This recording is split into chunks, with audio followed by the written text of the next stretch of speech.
हाय दोस्तों, स्वागत है आपका अपने परिवार हिंदी बाय ब्रिजेश सर में। तो आई होप आप सभी अच्छे होंगे और तैयारी कर रहे होंगे। नेकपाल की वैकेंसी आ गई, उसमें आप लोग तैयारी कर रहे होंगे। उसके लिए अब एकदम विचार बनाने लगे होंगे, टाइम टेबल कुल लोग बनाने लगे होंगे हमारे मित्र। तो क्या है ना, टाइम टेबल अच्छे से बना लीजिए और मेहनत करिए, क्योंकि नेकपाल ऐसी वैकेंसी बहुत ही मिच्योर वैकेंसी है मेरे दोस्त। बहुत ही अच्छा डिपार्टमेंट है आप लोगों के लिए। बहुत अच्छा सुनहरा मौसम है और सुनहरा अवसर है। नई साल में नई उमंग नई ताजगी के साथ जुड़े रहिए हिंदी बेवरेजेस सर के साथ। जिस भाई ने और जिस शेर और शेरनी ने रसगुल्ले ने अभी तक हमारा चैनल सब्सक्राइब नहीं किया और लाइक नहीं किया, तो सब्सक्राइब करें, लाइक करें और शेयर करें, कमेंट तो ज़रूर करें। तो आप लोगों से कहना चाहूँगा, आज मैं आप लोगों के लिए एक बहुत अच्छा कंटेनमेंट लेके आया हूँ। आज मैं संधि पढ़ाऊँगा मेरे दोस्त, संधि के बारे में बताऊँगा। संधि के बारे में चर्चा होगी आज मेरे दोस्तों। संधि क्या होती है, संधि का एकदम अच्छे से डिटेल में समझाऊंगा मेरे मित्रों। बहुत अच्छी क्लास होगी ये हमारी, बहुत गजब की क्लास होगी, एकदम मस्त की क्लास, ये मान लीजिए आप। बात करने वाले हैं सबसे पहले आज संधि की।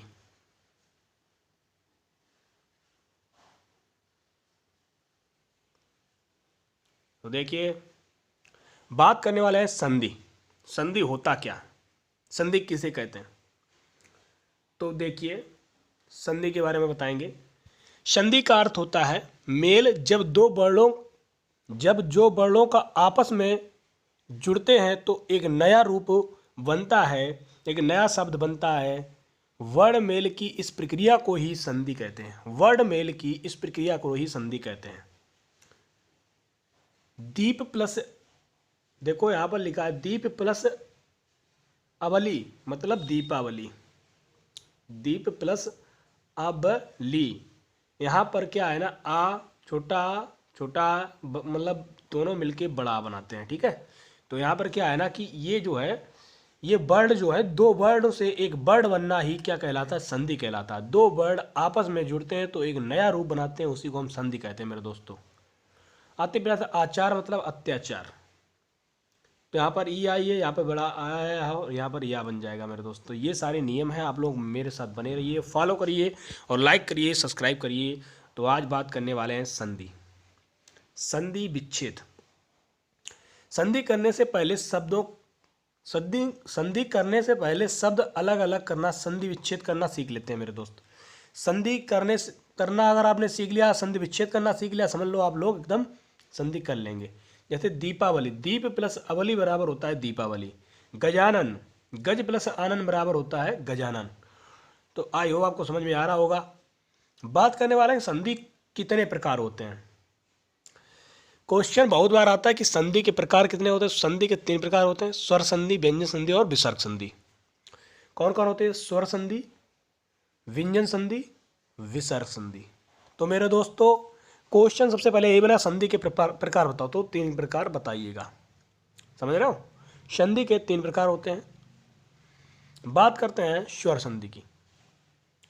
स्वर संधि के बारे में बताएंगे। जब दो स्वर आपस में मिलकर एक नया रूप बनता है तो उसी को हम क्या कहते हैं, स्वर संधि कहते हैं। जब दो स्वर आपस में मिलकर एक नए स्वर का, एक नए स्वरूप का, एक नए रूप का बनना ही संधि कहलाता है। तो यहां से देख लीजिए, स्वर मतलब हमारे स्वर कितने हैं, 11। हिंदी में हमारे 11 स्वर हैं, ठीक है, ध्यान रखना इस चीज को।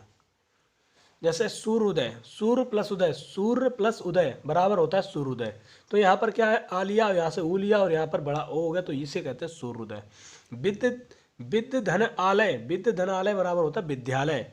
विद्य प्लस या प्लस आलय बराबर होता है विद्यालय, ठीक है। आई होप समझ में आ रहा होगा। स्वर और स्वर मिलकर ही एक क्या करते हैं, बड़ा स्वर का निर्माण करते हैं, बस ध्यान रखना इस चीज को। बात करते हैं स्वर संधि के भेद कितने होते हैं। क्वेश्चन बहुत बार आता है कि स्वर संधि के कितने भेद होते हैं मेरे दोस्तों। तो स्वर संधि के 5 भेद होते हैं। कितने होते हैं, 5।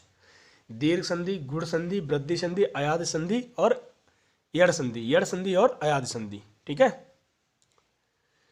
दीर्घ संधि, गुण संधि, वृद्धि संधि, यड़ संधि, अयाद संधि। तो संधियों स्वर संधि के 5 भेद होते हैं। बात करते हैं दीर्घ संधि की। जब हस स्वर या दीर्घ स्वर से आगे क्रमशः हस या दीर्घ आ ई उ आए तो दोनों के मेल से आ ई ऊ हो जाते हैं स्थिर। इसे ही दीर्घ संधि कहते हैं मेरे दोस्तों। उदाहरण देखिए, महात्मा, महान है जो आत्मा, अर्थात क्या हो जाएगा, दीर्घ संधि। जहां पर बीच में बड़ा डंडा आ जाए, ट्रिक ध्यान रखना, यहाँ पर बीच में जहां पर बड़े या का डंडा आ जाए तो ध्यान रखना वहां पर दीर्घ संधि ही होगी।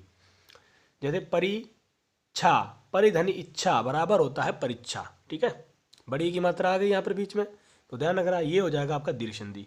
लघु उत्तर, लघु धन उत्तर, छोटा बड़ा ऊ का बड़े ऊ की मात्रा आ गई तो ध्यान रखना। विद्याधनालय, विद्याधन अर्थी, ये सब क्या है, व्यंजन संधि के ही उदाहरण में दोस्तों। गुण संधि की बात करेंगे। जब आ या आ के आगे ई ऊ और री स्वर आए तो उनके मेल से उनके स्थान पर क्रमशः ए और औ अर्थात अर हो जाते हैं। इसी मेल को हम गुण संधि कहते हैं। देखिए, परम धनीश्वर बराबर होता है परमेश्वर, तो यहाँ पर आ लिया, यहाँ से लिए तो ए बन गई, ठीक है। सप्त प्लस ऋषि बराबर सप्तऋषि होता है, यहाँ आ या और री आ जाए तो अर हो जाता है यहाँ पर। चंद्रोदय बराबर चंद्रोदय, ऋषि महा प्लस ऋषि बराबर होता है महर्षि, ठीक है। तो आई होप समझ में आ रहा होगा, तो आई होप आप लोगों को समझ में आ रहा होगा। बात करने वाले हैं वृद्धि संधि की। यदि आ या आ के बाद ए हो जाता तो ए हो जाएगा, ठीक है, वृद्धि संधि कहलाएगी। हित प्लस हितैषी, तो हितैषी से यहाँ पर ए आ जाएगा, यहाँ पर आ जाएगा, यहाँ पे आ स्वर निकला, ये भी ए स्वर निकला, तो ये स्वर दोनों मिलकर बड़े स्वर का निर्माण करते हैं। छोटा बड़ा छोटी ए से मिलकर बड़ी ए बनती है, तो यहाँ पर सदैव हो जाएगा। सदैव, बनोद, औषधि, ये सब क्या वृद्धि संधि है मेरे दोस्त, ध्यान रखना इस चीज़ को। बात करने वाले हैं यड़ संधि की। यड़ संधि को देख लीजिए। जब हस्य या दीर्घ ई उ या री के बाद कोई भिन्न स्वर आए तो इनके मेल से इनके स्थान पर या व और हर अर हो जाता है। इसी परिवर्तन को हम यड़ संधि कहते हैं। देखिए, यद्यपि स्वागत, स्वागत कभी भी आता है तो ध्यान रखना यड़ संधि लगाना, ठीक है। यहाँ पर क्या है, या और बा में कटा हुआ अक्षर लगा हुआ है तो ध्यान रखना क्या हो जाता है, ये हो जाएगी यड़ संधि। न्यून, न्यून क्या है, यड़ संधि। पितृपदेश, पितृपदेश मतलब होता है यड़ संधि। बात करते हैं अयाद संधि की। जब ए और औ के आगे इनके भिन्न असमान स्वर हो तो उसके स्थान पर आय अब हो जाता है। इस परिवर्तन को ही अयादि संधि कहते हैं। जैसे देख लीजिए, नयन, ने प्लस एन बराबर होता है नयन। ए प्लस ए बराबर अय होता है। पौधन औ बराबर पवन होता है। नायिका, ने प्लस ई का बराबर होता है नायिका। ई प्लस ए बराबर आई। भो प्लस उ बराबर होता है भावुक। ओ प्लस उ बराबर आवू, आवू। तो ध्यान रखना मेरे दोस्तों, बहुत ही अच्छी क्लास है। बात करते हैं व्यंजन संधि की। व्यंजन के संपर्क में स्वर तथा व्यंजन के आने से व्यंजन हो जा जो परिवर्तन होता है उसे हम व्यंजन संधि कहते हैं। व्यंजन संधि 3 प्रकार की होती है। कौन कौन सी? व्यंजन का स्वर से मेल, व्यंजन का व्यंजन से मेल, व्यंजन का व्यंजन से मेल। तो ये हो जाएगी व्यंजन का स्वर से मेल, स्वर का व्यंजन से मेल और व्यंजन का व्यंजन से मेल। ये 3 नियम हो जाएंगे आपके। बात करते हैं व्यंजन का स्वर से मेल। ये पहला नियम है, देख लीजिए यहाँ पर क्या है। काप, क्या काप का हो जाएगा ये व्यंजन, और यहाँ पर आ जो है वो स्वर हो जाएगा, ठीक है। दिगंबर में क्या हो जाएगा, यहाँ से हम निकालेंगे आ, निकालेंगे यहाँ से का निकालेंगे तो ये हो जाएगा दिगंबर। स्वर का व्यंजन से मेल हो जाता है। यहाँ देखो परिणाम लिखा है, यहाँ पर ई निकालेंगे और यहाँ पर ये देखो व्यंजन निकालेंगे तो ये हो जाएगा आपका स्वर का व्यंजन से मेल। अब बात करते हैं व्यंजन का व्यंजन से मेल। यहाँ पर ये बहुत अच्छा होता है, जैसे उच्चारण लिखा तो यहाँ पे ता निकालेंगे, चार दोनों ही क्या है व्यंजन है, तो यहाँ पे व्यंजन का मेल व्यंजन से होता है, तो इसे हम कहते हैं व्यंजन का नियम। देख लीजिए, देख का है बागीस, अजंत, षड्यंत्र, सद्धर्म, ये सब क्या हो जाएंगे आपके, अभी मैंने बताया था ये सब व्यंजन के हैं, ये सब व्यंजन के हैं। संयुक्त व्यंजन कौन कौन से होते हैं? संयुक्त व्यंजन आपके हो जाएंगे क्षेत्रज्ञ, ये आपके संयुक्त व्यंजन हो जाएंगे, ठीक है, ध्यान रखना इस चीज को। बात करते हैं प्रथम वर्ण कचटतव के बाद या ना, तो प्रथम वर्ण के स्थान पर पंचम वर्ण आएगा। देख लीजिए, बायड़म, चैचम, चंचल, सड़हम, ये देख लीजिए, ये है आपके। तो ये देखो 5वां अक्षर है, ये हो जाएगा। यहाँ पे देखो बीच में सब में 5 चराया है, तो ध्यान रखना मेरे दोस्तों। अब देखो माँ के बाद यदि रा या रा ला वा सा हा आदि, तो माँ का हमेशा अनुस्वार ही होता है।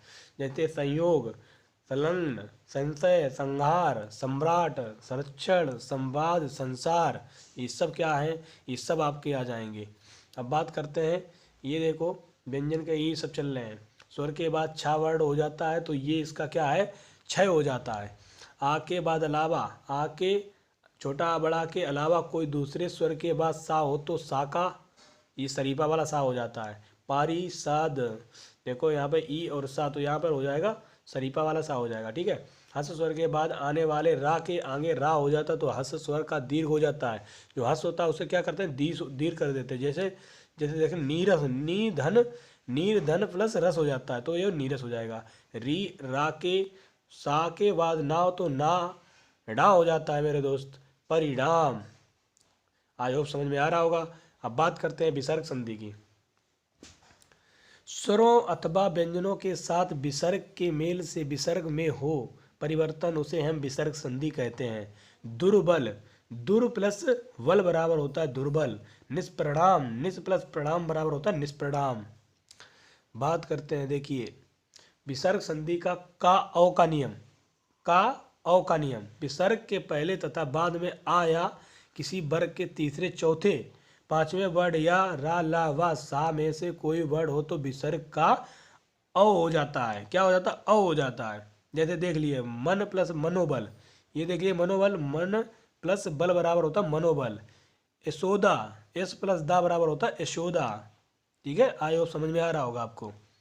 आप बताएंगे का के बाद रा आ जाता है, विसर्ग के पहले आ हो जाता है। कोई अन्य स्वर हो तो विसर्ग के बाद भी कोई स्वर किसी वर्ग के तीसरे, चौथे, पांचवें में या रा ला वा में कोई वर्ड विसर्ग आए तो रा हो जाता है। क्या हो जाएगा, रा हो जाएगा। ध्यान रखना इस चीज को। जैसे निराशा, निर्जन, तो यहाँ पे देख लिया होगा आपने, ये जो सा है नी धन आशा बराबर निराशा हो जाता है। नी धन निर्जन बराबर ये देखो निरंजन हो रहा, निर्जन हो जाता था। क्या हो जाएगा, निर्जन। आई होप समझ में आया होगा आपको।